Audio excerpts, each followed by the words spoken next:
Day 22 আর আজকে কিন্তু আমি কোনো ক্যাফের ভিডিও নিয়ে আসিনি। আজকে একটা সারাটা দিন কীভাবে কাটাচ্ছি সেই নিয়ে ভিডিও করেছি আর সেটাই শেয়ার করেছি। তো সকাল সকাল আমি চা নিয়ে চলে এসেছিলাম ছাদে, আর ছাদে এসে দেখি আজকে দিনটা খুব সুন্দর, মানে মেঘলা মেঘলা করেছে, হাওয়া দিচ্ছে। আর বাড়িতে যেহেতু মা ছিল না, আজকে আমার কাজ ছিল একটু বেশি।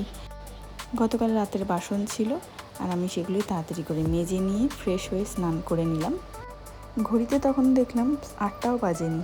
তা যাই হোক, আমার কাজ যেহেতু সকাল সকাল উঠেছিলাম, কাজগুলো সব হয়ে গেছে, মানে স্নানটা হয়ে গেছে। তারপরে পুজো দেওয়া সেরে নিলাম, আর ব্রেকফাস্টটা বানাতে হতো।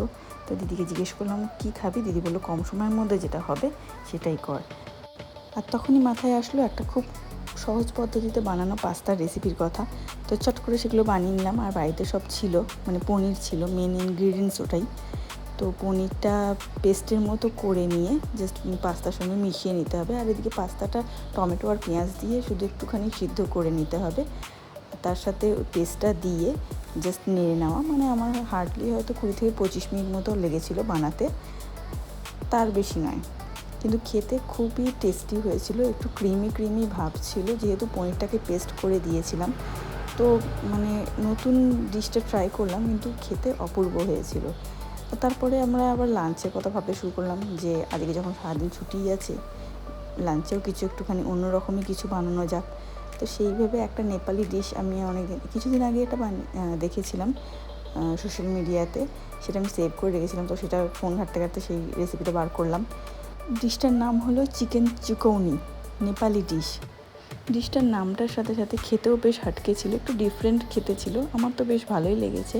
আর যেহেতু যে জিনিসগুলো আমাদের বাড়িতে সাধারণভাবে থাকে সেগুলো দিয়েই খুব সহজে বানানো যায়, তাই বানাতে বেশি কিছু আয়োজন করতে হয়নি।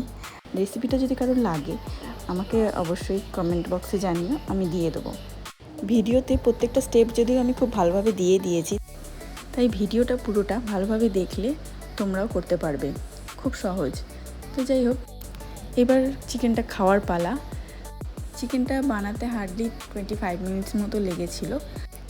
এত সিম্পল একটা রেসিপি এত যে টেস্টি হবে সত্যি আশা করিনি, খেতে অসাধারণ হয়েছিল। আজকের ভিডিওটা কেমন লাগলো জানিও, আর আজকে এই অবধি থাক, কাল আবার আসবো, টাটা।